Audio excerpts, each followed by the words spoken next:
Nah, wes. Loh, absen nih. Tapi kan ini kita bukan dokris. Iya sih, A2, B2. Kalian C1? Heeh. Wes kan wes aja buka apa-apa tapi stay di Zoom terus. Agak mati recordnya. Aduh, kali ini ya. Ya. Loh. 100 lembar gitu. Ya. Murah, Cok. Dihitung Ya, 200 rupiah, coy. Tapi jarang buka gak sih? Aku kan bener Jarang buka. tutup. What the fuck, apa sih? Oh, berarti nge-print skripsi nih kono ae, guys. Tapi menurut aku buat kualitas kalau yang hitam putih bagus, tapi kalau yang gambar menurut aku agak kurang. Oh iya sih. Jangan di situ nak no. Cuma hitam putih aja menurutku. Ini udah absen kok, Ya apa tuh cowok kelas aku udah gak jilbab. Aku kan. Nah oleh ras, susah lo ras. Iya, gila tak tutup jir.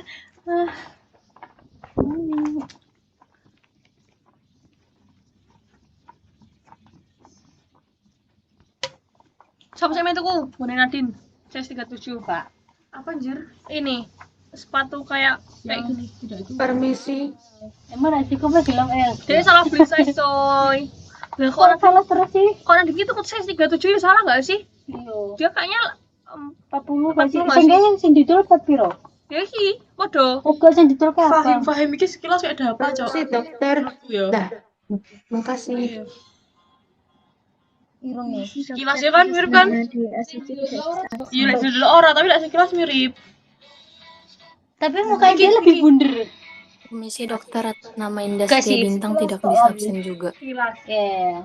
Ayolah. Terima kasih Apa dokter. cabul saja. Permisi dokter, atas nama Syifa Nur juga terkendala jaringan. Oh, kayak absen itu. Terima kasih dokter. Kan guys, nih belum absen nih. Iki lho Yon, sekilas. Cok ora cok wik kribo anjir. Ya lek rambutnya emang beda wajahnya.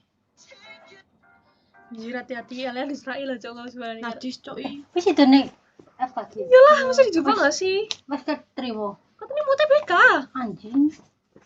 Iki lho, kasar B2. Wifi-nya sekali guru kan yuk. Every place you go.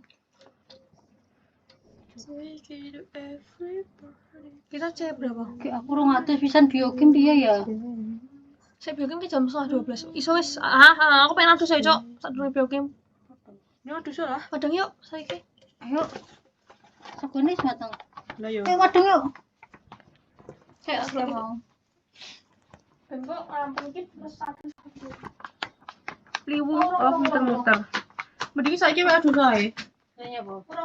Kayaknya apa? Udah kan aku deket ini. Ora. Urung. Bener. Ya Allah, kayak aku mateng. Permadang aku adus. Itu koncoku solo TBK FKUI. Tapi gak dijumuk. Anjing. Dek ini FKUNER aneh, cowok. Lah ngopo anjir nek aku gak jumuk, cowok. FKUI. Dek tahun Lah nyapa dek gak njupuk FK Uner pilihan pertama. Gak tahu, gak tahu. Lah, mesti passing grade-nya dhuwur. Iya, gak tahu. Tapi belum mesti, coy. Soalnya Pasti. Atas nama Syifa Aulia Zahra tidak bisa absen. Belum mesti wong.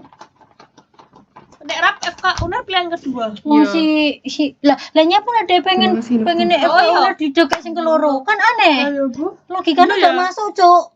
Dek iki pilihnya Ayubi, lek gak FK UNER pokok jadi FK UNER pokok sampai kudu FK UNER. Lah kudune dia masuknya pilihan pertama. Bu. Oh, lho. Gak tak jupuk lah jalur reguler atrah gak kepengen SNBT aku maunya Ayubi. Ditambah aku pengennya UNER, pokoknya UNER. Dia iki pengen FK. Aku gak bakal stop sampai keterima FK UNER.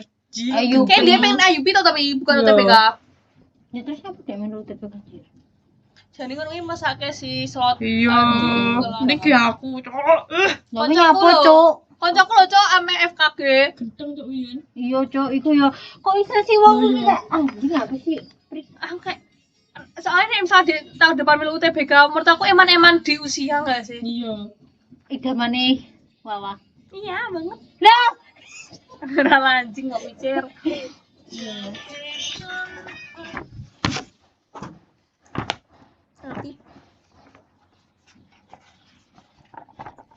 Permisi dokter, saya atas nama Zaki Al-Muhabib wes kuwi menggunakan satu satu device dokter. Saya cooking anjing. Terima kasih dokter. Jenenge apa grup apa jenenge BFIP?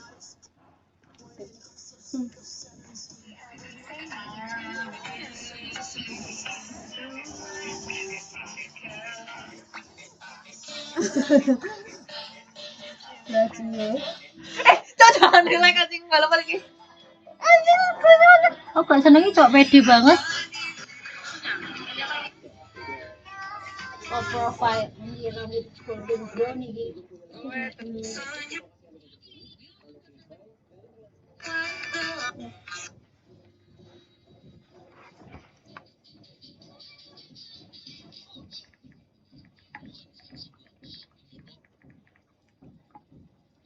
Pasti.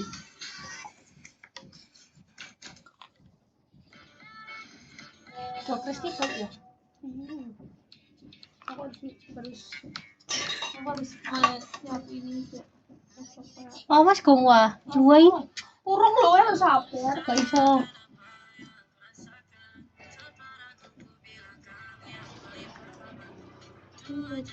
Nyapa sih biokimia setengah rolas lah wingko nak 4 jam iku ora salat duhur jir. Kafir. Prof Indes ki Indes toh. Jilbaban Jauh jilbaban. Padahal aku Prof Indes kayak bentar ya, saya sholat dulu. Prof pengen anjir lah. Makene. Jilbaban gak ada. Asu minimal jam 12, Cok. Wis sholat. Asu.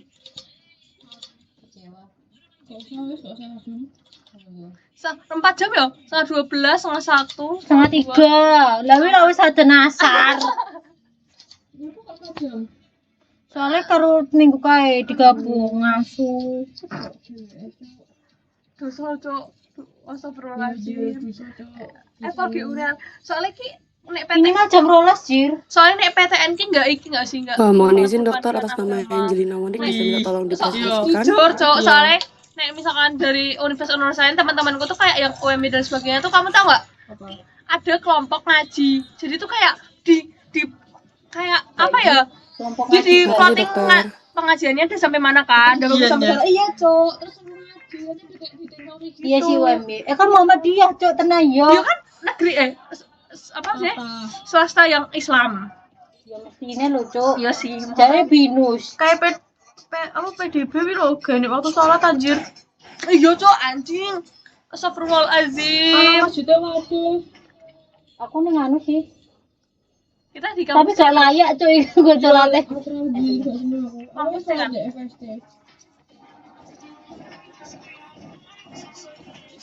Permisi dokter, saya Farda Mardatula Sastra dari kelas A tadi tidak bisa absen karena kendala jaringan.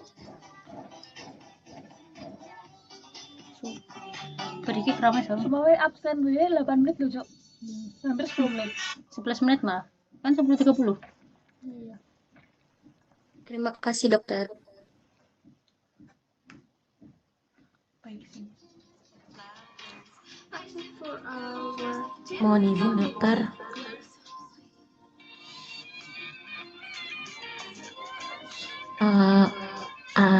Saya atas nama Giovanna Clara dok dari kelas A2. Maaf dokter baru masuk soalnya internet saya wifi di kosan saya mati dok sejak pagi. Terima kasih banyak dokter. Permisi dokter, atas nama Laila Sajida dari kelas B tadi Wes, belum absen dokter. Mohon maaf dokter.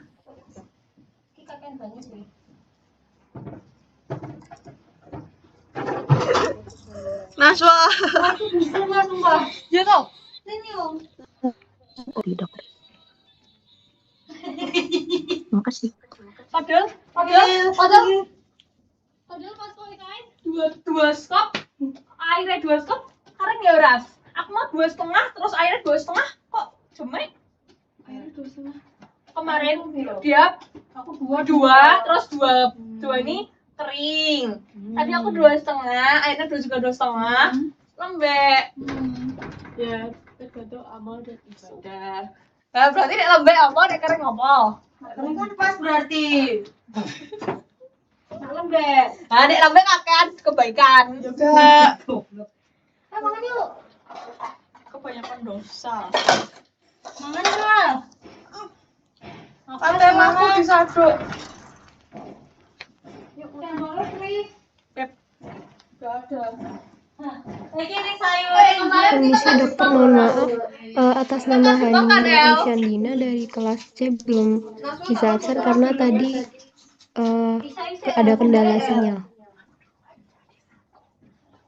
Gue akan mencoba. Kok ambunnya kayak sop anu ya? Sop kayu. Sop resek. Sop. Lihatnya apa sih? Sop KFC. Enak dong. Sop tai, lah nyapa anjir ngomong sop tai. Tisu. Permisi dokter, tadi atas nama Syara Adina dari kelas D karena ada kendala.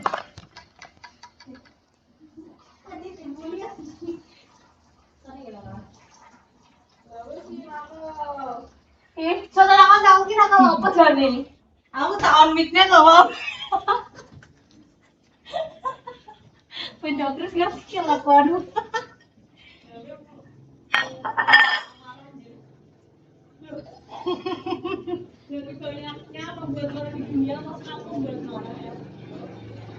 Baiklah, kita mulai ya. Astagfirullah, itu bukan gak literasi El, tapi kayak aku membacanya tuh gak di terakhir. Jadi gak literasi. Iya benar. Coba kalian lihat screen-nya. Ini adalah materi terakhir pada pembelajaran histologi di gigi. Sebetulnya kalau di Fakultas Kedokteran ini belum sampai terakhir ya. Terakhirnya itu biasanya di Iki, aku nyoba sisi.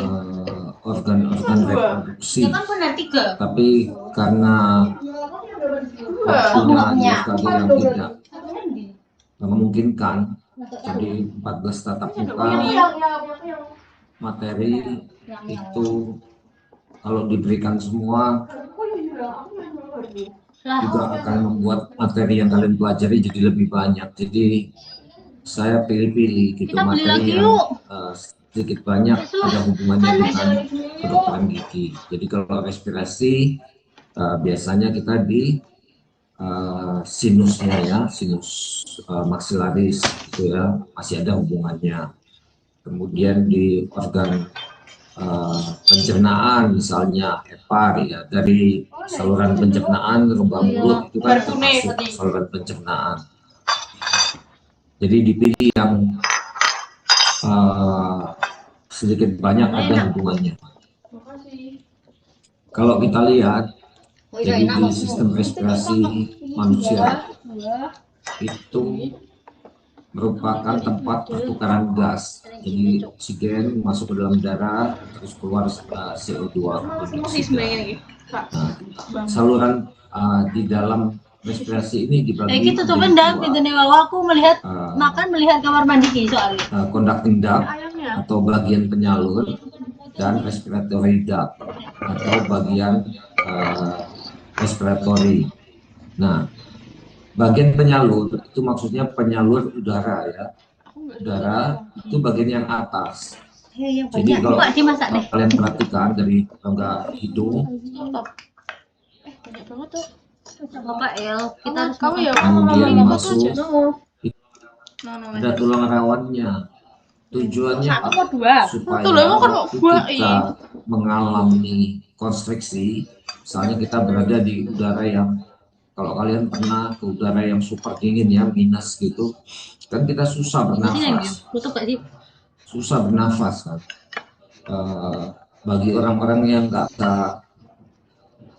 bisa lemes tuh. Gitu. Nah, tujuannya ada tulang ini agar udara tetap masuk, gitu. Walaupun badan kita berusaha mempertahankan diri, semua disempitkan gitu ya, karena udara dingin, super dingin. Nah, karena ada tulang ini, kita tetap masih bisa mengambil udara. Belum, Jir. Kamu kenapa diam? Nah, jadi Diam tulang besok. rawan ini sampai ke Kita pun pernah bronkus makan kangkung belum dicuci. intrapulmonalis, yang mana dia masih termasuk bagian penyalur conducting. Masuk semakin ke bawah hilang tulangnya. Jadi kalau sudah masuk ke daerah paru, mulai bronkiolus,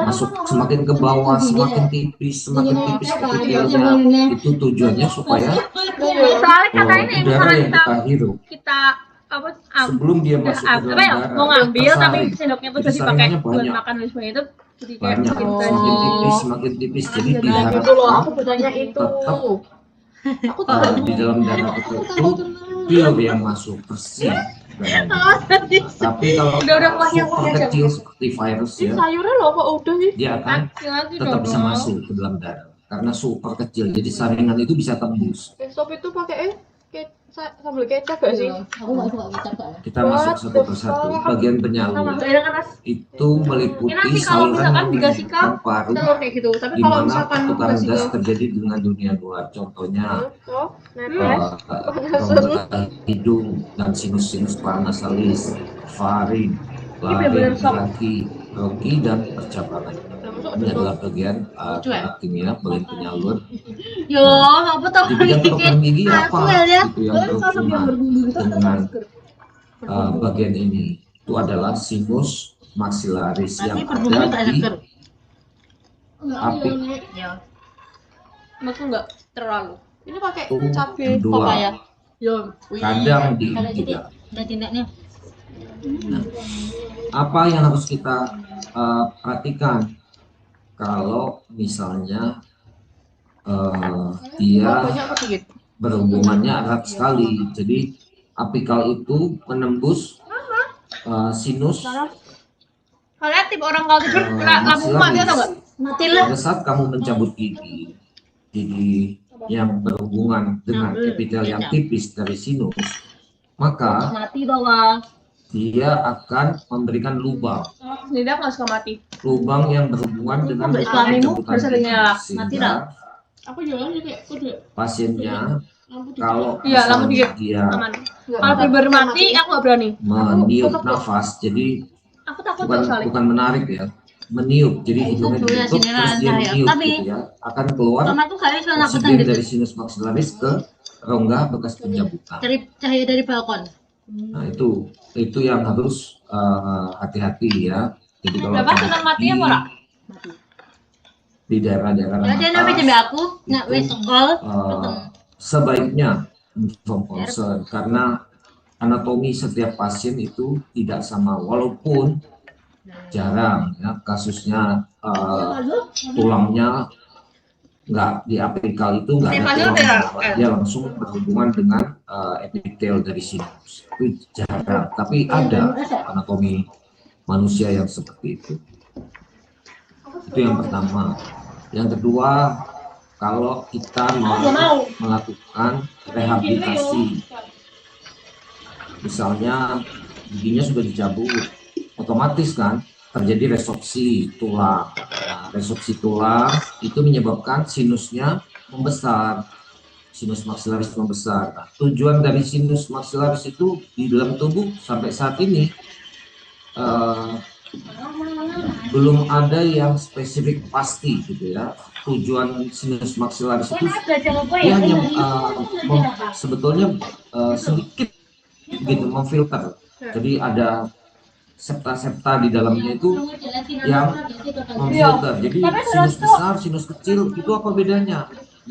Belum ada yang bisa menemukan untuk saat ini. Jadi kalau si A sinusnya besar, apa untungnya buat dia?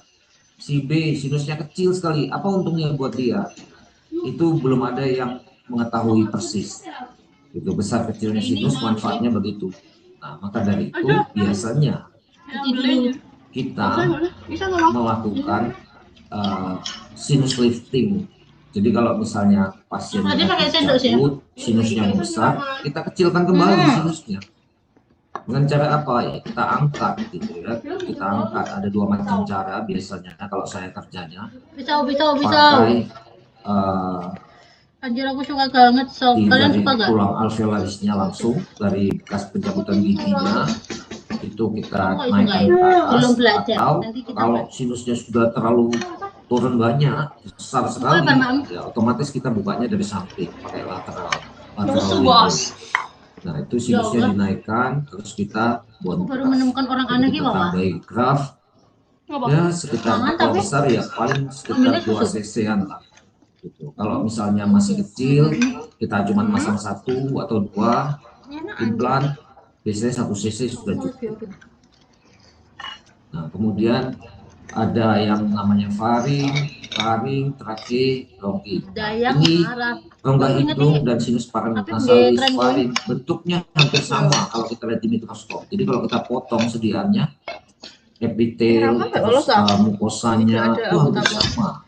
Jadi saya pilihkan dari 1, 2, 3, saya pilihkan yang 3 saja di praktikum ya. Supaya kamu kalau lihat itu ada tulang rawan, kemudian tulang rawannya tipe elastik gitu ya. Bagusnya itu berarti kamu biasanya lari supaya mempermudah, jadi nggak kebagi antara rongga hidung kemudian faring. Kan mungkin mereka perlu ya, ada yang artinya mau jadi dokter yang khusus bagian telinga, hidung dan kemudian traki sudah berbeda ya. Jadi dari laring ke bawah kalian harus bisa membedakan.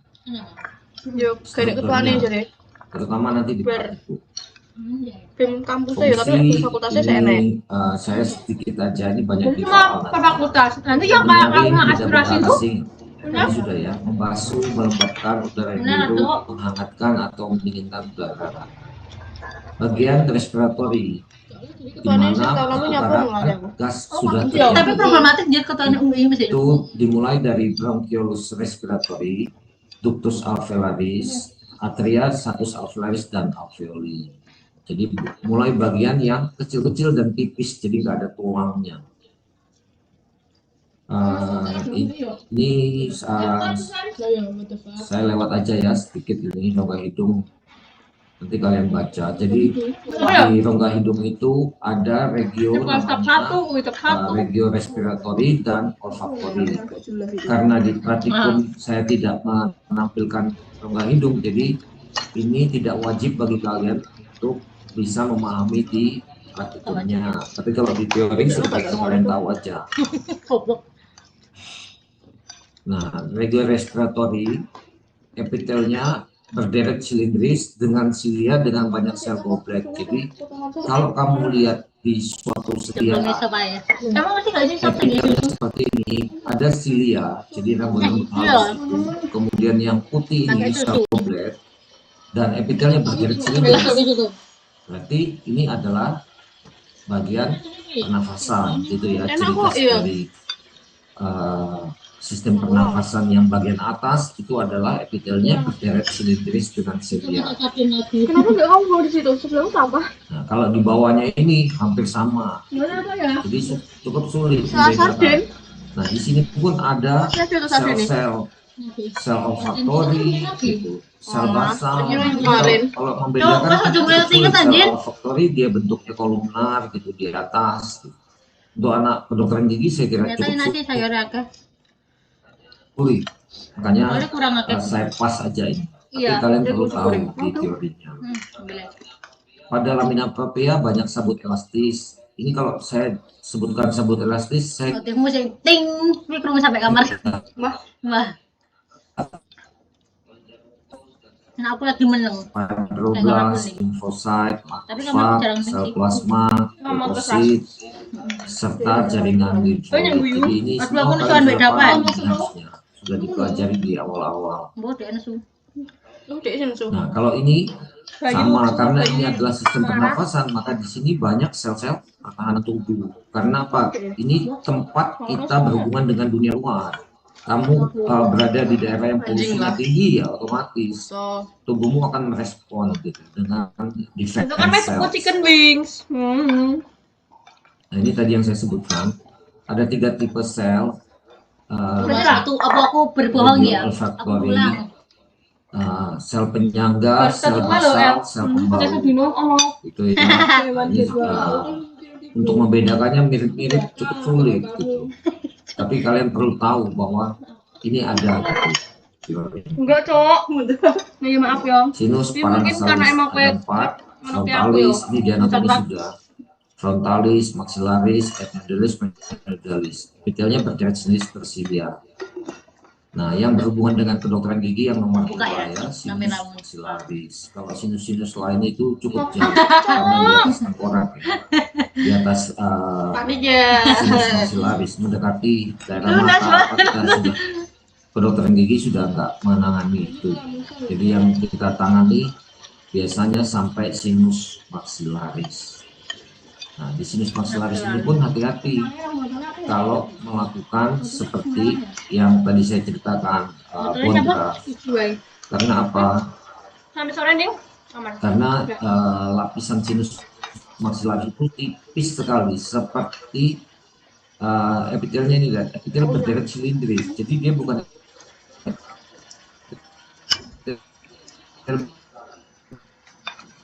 Berarti nanti lauknya ceker. Tempe.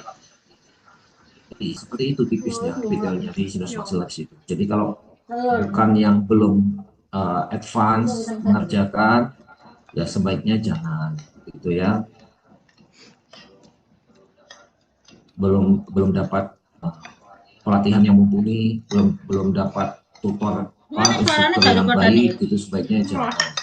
Karena apa? Sinus maxillaris ini kalau misalnya kamu sobek dan bone graft masuk ke daerah penyari, itu pasiennya akan seumur hidup sinusitis.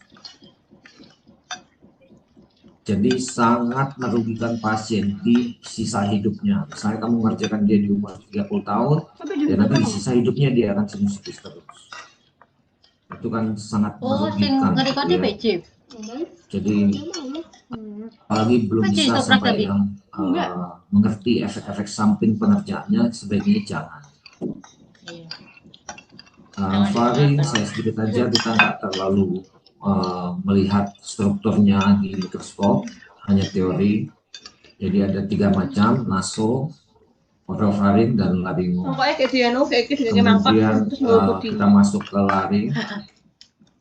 Ini yang menghubungkan faring dan trachea, merupakan organ pembentuk suara. Dindingnya terdapat pengarahan hial dan elastik. Yang elastik adalah epiglottisnya ya.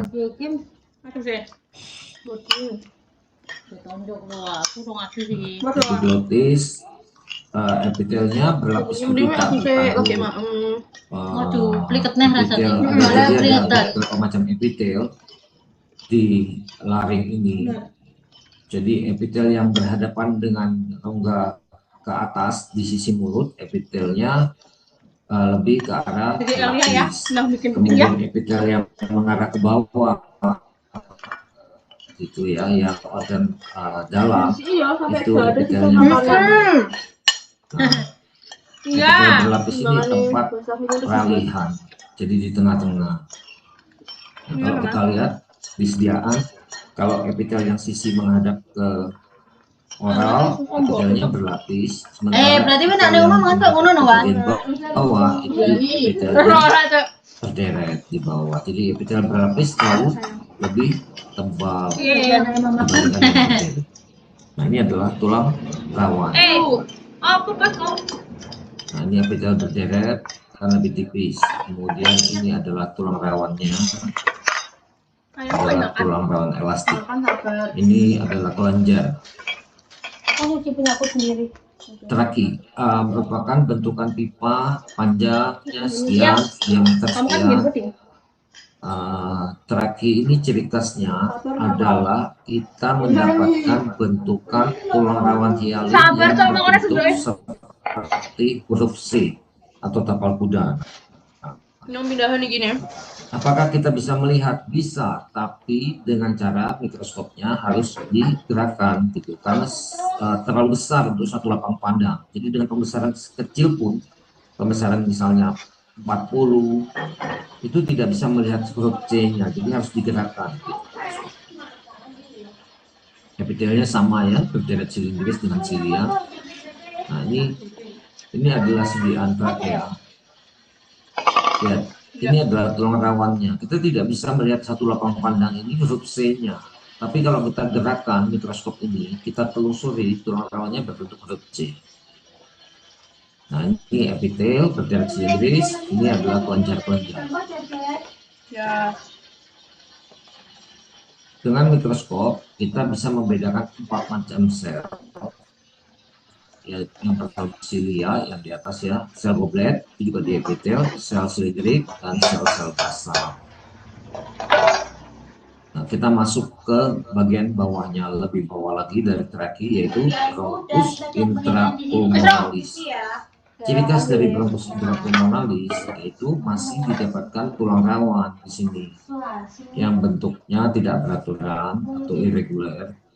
Tapi karena sudah mulai kecil tulang rawannya, jadi kita bisa melihat lempengan secara keseluruhan. Jadi kalau kamu lihat lempengan tulang rawan dengan lumen di tengahnya, ada lempengan tulang rawan, itu diagnosanya adalah ini adalah saluran bronchus intrapulmonalis.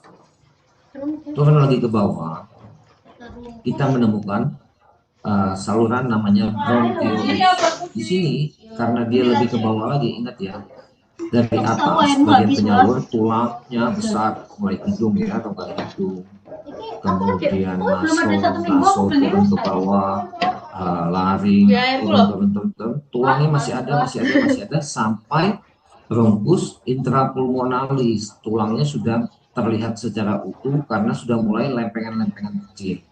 Itu batas terakhir dari adanya tulang di bronchus intrapulmonalis. Turun ke bawahnya lagi, kita menemukan bronchiolus yang tidak didapatkan tulang.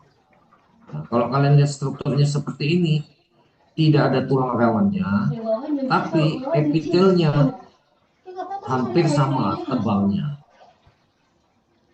Nah, ini adalah diagnosanya bronchiolus. Dibentuk oleh otot-otot muscularis mucosa relatif, epitelnya adalah selapis silindris bersilia. Ya. Kemudian ini masih percambangannya dari bronchiolus. Bronchiolus bercabang lagi kalau kita turun lagi ke bawah sebelum dia masuk sampai ke paru. Itu kita menemukan bronchiolus terminalis. Jadi dari bronchus intrapulmonalis turun ke bawah jadi bronchiolus, turun lagi ke bawah jadi bronchus terminalis, turun lagi ke bawah jadi bronchus respiratory, dan semuanya harus kalian bisa ya, karena bisa dibedakan. Tiap bronchus terminalis itu bercambang menjadi bronchus respiratory. Dari bronchus respiratory turun lagi ke ductus alveolaris dan terakhir ke saccus alveolaris.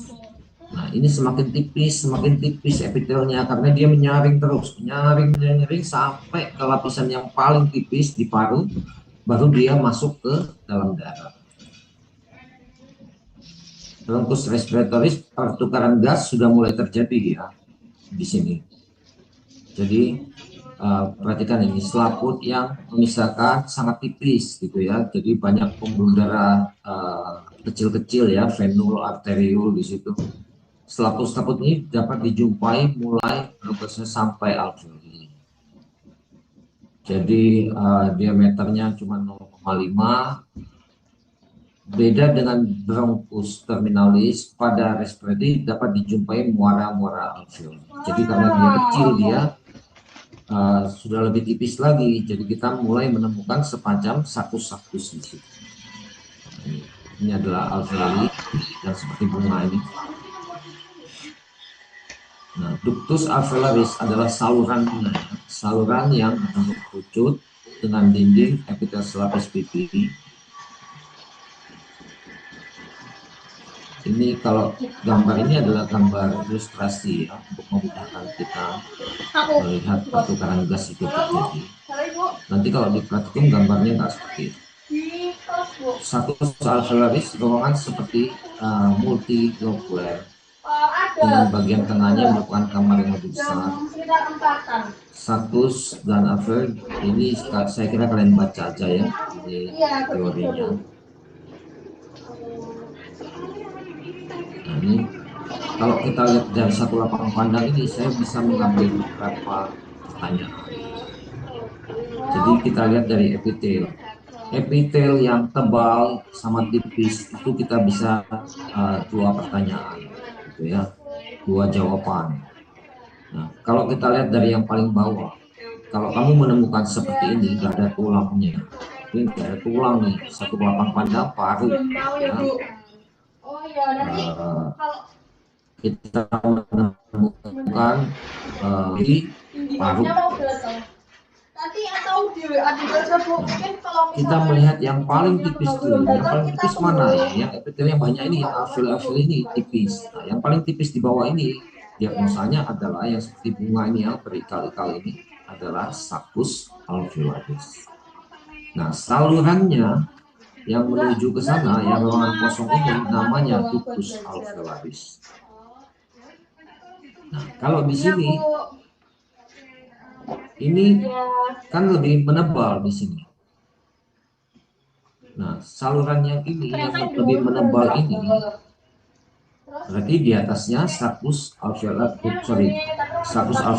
atasnya ductus alveolaris, kemudian di atasnya lagi adalah bronkus respiratori. Nah, berarti yang lebih tebal daripada di dinding sakus alveolaris ini adalah bronkus respiratori. Nah, ke atas lagi yang lebih tebal lagi, berarti diagnosanya adalah bronkus terminalis, bronchiolus terminalis. Nah, jadi kalau saya mau menanyakan kalian jawabannya bronchiolus terminalis, saya harus menunjukkan dua macam ketebalan epitel yang berbeda. Jadi saya nggak bisa ujuk-ujuk saya bilang ini adalah bronchiolus terminalis, karena saya harus lihat epitel di bawahnya yang lebih tipis. Kalau sakus alveolaris kan jelas bentuknya berikal-ikal seperti bunga gini banyak ya, itu sakus alveolaris. Tapi kalau salurannya yang di atasnya bronkus terminalis, respiratori, itu saya harus menunjukkan ketebalan epitel yang berbeda. Nah, kalau bronchiolus bagaimana membedakannya? Di atasnya bronkus terminalis itu epitelnya ketebalannya sama, jadi satu bulatan itu ketebalannya hampir sama, jadi nggak ada pembanding. Kalau seperti ini kan ini tipis tahu-tahu menebal gitu. Jadi ini sebetulnya dua saluran yang berbeda namanya. Seperti itu, paham ya? Jadi saya paling gampang sebetulnya membuat soal dari paru, karena saya nggak usah repot-repot nyari preparatnya. Jadi satu preparat paru saya bisa membuat beberapa pertanyaan.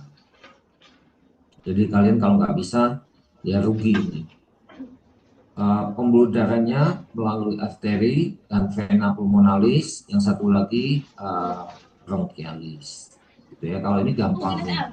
Jadi besar sekali soalnya vena pulmonalis. Sudah selesai materi hari ini. Apa ada yang mau ditanyakan? Permisi dokter, saya izin bertanya. Ya. Untuk sediaan paru tadi yang menebal di bagian sebelah kiri itu apa ya dokter tadi? Slide terakhir dah. Ya, yang di paru tadi sediaannya.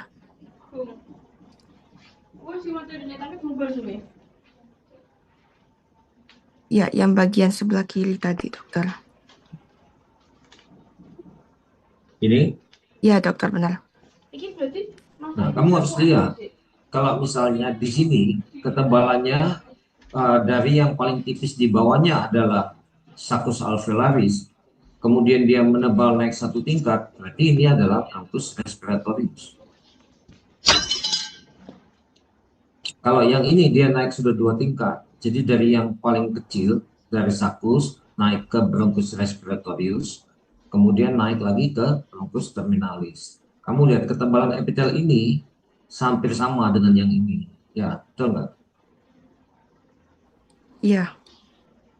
Kalau yang ini lebih tebal. Jadi satu lapang pandang ini yang paling tebal adalah ini. Nah, bedakan dengan yang ini. Nah, ini kan tebal sekali dibandingkan ini loh. Saccus alveolaris. Ini lihat, epitel paling kecil kan di daerah saccus, yang paling tipis.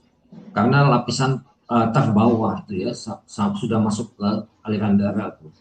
Nah, di atasnya yang diagnosanya adalah bronchiolus, tebal masih epitelnya ini dan hampir merata ketebalannya.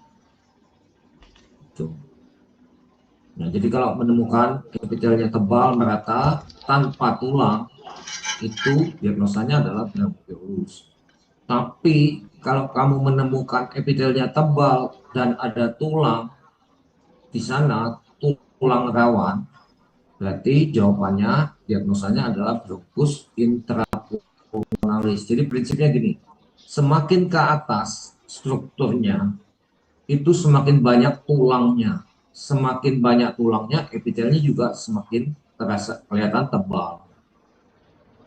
Semakin ke bawah, semakin hilang tulangnya, semakin menipis epitel. Gitu ya.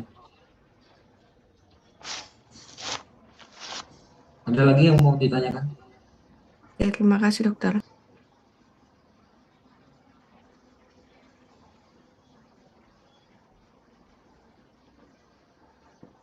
Kalau nggak ada, saya akhiri. Jangan lupa, minggu depan kelasnya adalah offline, praktikum. Saya berikan latihan untuk menghadapi ujian akhir. Itu mungkin sekitar 3 atau 4 mikroskop yang buat latihan. Ya, kurang lebih lah model-modelnya seperti itu ujiannya. Mikroskop nanti tergantung ya, yang masang saya dan Bu Pratiwi itu perkiraan sekitar 15 soal. Setiap soal 50 detik. Jadwal ujian sesuai dengan jamnya kalian praktikum. Kecuali yang kelas IUP. Kelas IUP akan bergabung karena tanggal 9 itu saya dapat info itu adalah cuti bersama. Nah, karena cuti bersama, dia yang kelas IUP akan bergabung di tanggal 10-nya di hari Selasa dengan kelompok yang praktikum di hari Selasa. Nah, kelompok yang Rabu ujian Rabu, kelompok yang Kamis ujian Kamis, gitu ya. Dan tidak ada ujian perbaikan. Jadi kesempatanmu cuma 1 kali ujian perbaikan. Saya tidak pernah mengadakan karena memasang preparat ujian itu membutuhkan waktu yang cukup lama untuk menyediakannya. Nah, itu bonusnya adalah di tugas UTS-mu yang banyak bisa membantu nilai ujian UAS. Itulah untuk perbaikanmu di UTS itu, untuk mengangkat nilaimu. Kalau kamu UAS-nya bagus, nilaimu kemungkinan besar bisa baik. UAS-mu sedang, kamu masih bisa ditolong dengan nilai UTS-mu. UAS-mu jeblok di bawah 20, kamu bisa dipastikan tidak lulus. Apalagi kamu tidak ikut ujian atau tidak mengumpulkan di UTS, kamu bisa dipastikan tidak lulus. Kalau nanti ikut semester pendek, karena jumlah mahasiswanya tidak sebanyak ini, maka saya akan menilainya secara lisan. Jadi kita pakai mikroskop yang besar, yang bisa saya tunjukkan di laptop, nanti saya bertanyanya lewat sana. Jadi langsung dipasang preparatnya, kalian menjawab, gitu ya. Jadi cukup lebih bisa saya mengenal kalian lebih detail kalau kamu nggak lulus. Jadi kalau kamu mau lebih mengenal sama saya ya nanti waktu kita semester pendek. Anjing. Kalau kamu Tapi saya berharap kamu lulus ini, jadi nggak ketemu saya di semester juga pendek. aneh ya. Ya, karena semester pendek nilainya pasti lebih jelek. Iya, aneh Ji. Itu nggak mungkin kamu bisa dapat A di semester pendek. Aku takut ya. Cukup jelas? Permisi Ada yang mau dokter. tanya? Permisi. Ya, Dokter, saya izin mengonfirmasi untuk materi UAS histologi praktikum itu berarti materinya setelah UTS yang mulai dari sistem saraf ya dokter? ya sistem saraf ke bawah. Oke, terima kasih dokter. Permisi dokter, untuk presensi teman saya yang dari kelas D tadi sudah join dari awal, namun belum bisa ke presiara. Kelas D. sudah saya. Ini yang kelas D yang belum. Izin dokter, atas Jovita dari kelas D. Ya ini.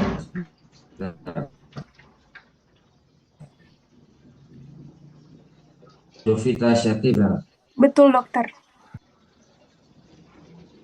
Dokter, untuk kelas B saya nggak bisa presensi karena pakai satu HP, dokter. Saya atas juga nama Febrian. dokter. Saya juga atas nama Egidia Lintang dokter. Terima Baik, kasih terima dokter. kasih dokter. Sudah semua ya?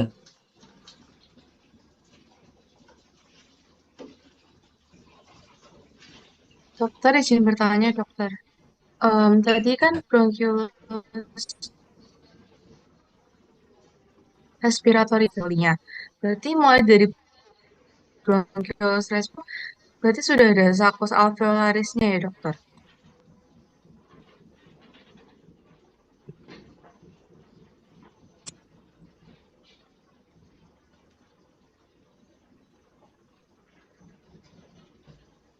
Dari bronkiolus respiratorius itu belum ada muaranya. Jadi dia karena ketebalan epitelnya berbeda, dia berbeda. Kalau yang ductus itu sudah nempel dengan sakus.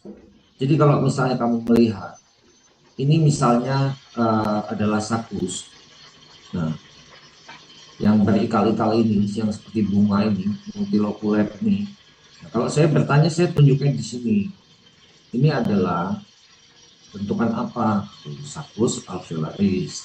Tapi kalau saya bertanyanya di ruangan kosong ini adalah bentukan apa? Namanya ductus alveolaris, salurannya. Nah, tapi kalau saya bertanyanya di sini dengan epitel yang lebih tebal dari ductus alveolaris, saya bertanyanya di sini, saya tidak menunjuk epitel ya. Kalau saya menunjuk epitel, berarti jawabannya epitel. Tapi saya menunjuk di salurannya. Ini adalah apa gitu ya?